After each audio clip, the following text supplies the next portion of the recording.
Rabbi Isai Azoi. As Rivka's making her way to meet Yitzchak for the first time, the pasuk says, "Vayetze Yitzchak lasuach basadeh," and Chazal tell us, "Ein sicha el tefillah," meaning Yitzchak was davening. But the pasuk adds that the time of the day was lifnos erev, towards the end of the day. Yitzchak was being mechadesh tefillas mincha. But here are two questions. Straight after telling us that Yitzchak davened, the Torah adds that he saw gamalim ba'im. He saw camels coming. Why is that a significant part of the story? And here's the second question. When Rivka meets Yitzchak, the Torah tells us that she fell off of her camel. Seemingly, this wasn't an accident, otherwise the Torah wouldn't need to mention it. So what's the significance in that? My hi. These are not my questions. These are the questions of Rav Meir Shapiro, whose life and legacy are simply amazing. Born in Shutz, Romania in 1887, he actually struggled to learn as a child with a certain form of dyslexia, but how he overcame his challenges. By the age of 17, when the great Maharsham went to speak to Rav Meir Shapiro in learning, he was so impressed by him, he actually made a bracha over him. Full of character, charisma, and with unwavering belief, in the 46 years that the world was zeicher to have Rav Meir Shapiro, he set out and accomplished two main missions. The matzav of yeshiva bochrim in Poland at that time was very, very hard, to say the least. They would get their daily food from often reluctant local hosts, and they didn't have any place really to sleep. Their lodgings were typically a local shop, where their payment for guarding the shop against thieves was the right to sleep there. Rav Meir Shapiro himself once quipped that were it not for ganavim, there would actually be no yeshiva bochrim bichlal in Poland. But it was very hard and very humiliating. Listen to the words of his Talmidim. Der war gewusst, hat Beute gewesen, mit Kaffeeregel an der Rosch. Genehme Beute gewesen, mit gut was zurück mal. Beute gewesen. Chalile durfte nicht etwas rausgenommen.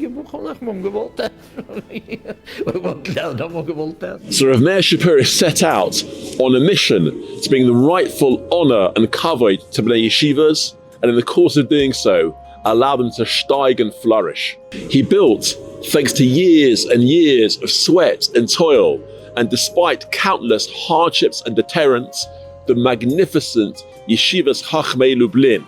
It was the first ever yeshiva of its kind, with a dormitory, a courtyard, a dining room, a sifriyah, and a beautiful base medrash. The yeshiva may have been Hasidish, but this new model set a norm for almost every yeshiva across the world and across all different sectors. His second mission. When he was 7 years old, he had a melamed, a tutor. One particular day, the melamed didn't show up. The Rav Meir Shapiro saw his mother weeping, and she told him, "Do you know what it means to go a whole day without learning? A whole day without learning, that's an irreplaceable loss."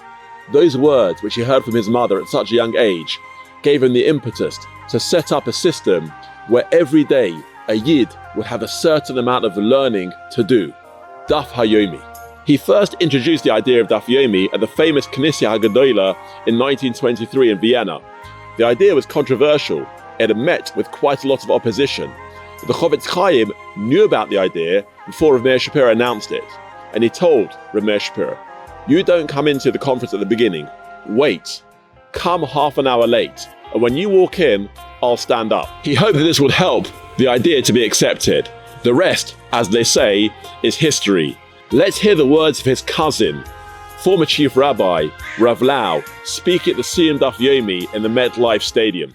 Believe that such a dream became a reality, and to found almost 100,000 Eden celebrating Siyum Shas, even the most optimistic dream of Lubliner Roof, Rabbi Meir Shapiro Zitzal, wouldn't reach this climax.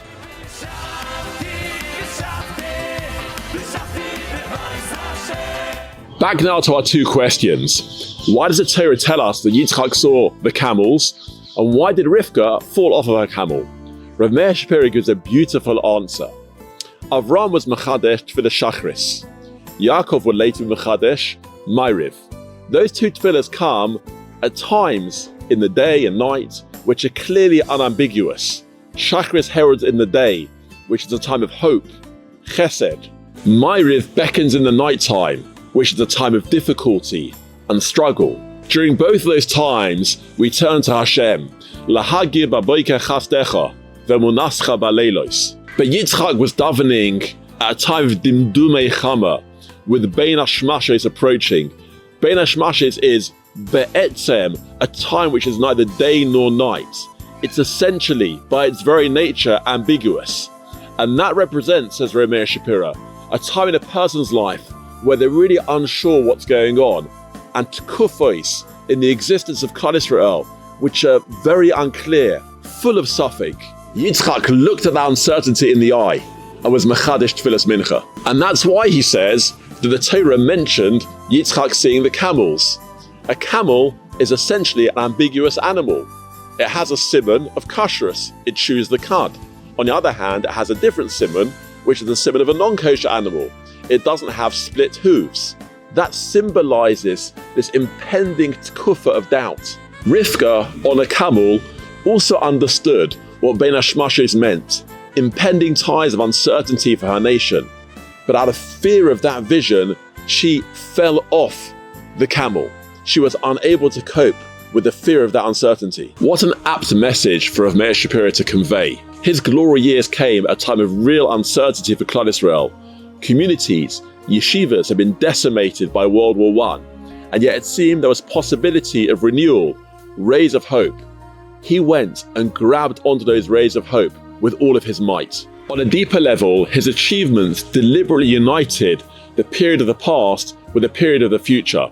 On the one hand, he was a phenomenal visionary. He understood PR, he understood media relations, he was a fantastic speaker. He was the first rabbi to sit in the Polish parliament. And yet, his vision was not an attempt to create a panim chadashos. It was to bring alive once again the glory of the past. The yeshiva, Chachmei Lublin, was not given that name because the students were so wise, because they had to pass a test of knowing, which they did, hundreds of dapim of Gemara Baal Peh. It was called Chachmei Lublin as a reference to the great rabbis of the glorious past of Lublin, the Maram, the Marsha, the Marshal, Rav Tzadok HaKohen, the Chayei of Lublin. At the Hanachas Even Apina of the yeshiva on Lag BaOmer in 1924, he said that his mission was to carry out the promise of Reb Shimon Bar Yochai, Chas v'Shalom, shetishdakach haTorah miYisrael. Torah, like the pasuk forecasts, will never be forgotten, and how in his brief but brilliant life, he stayed so true to that mission, and how we reap the rewards of his labors of love, ad hayom hazeh.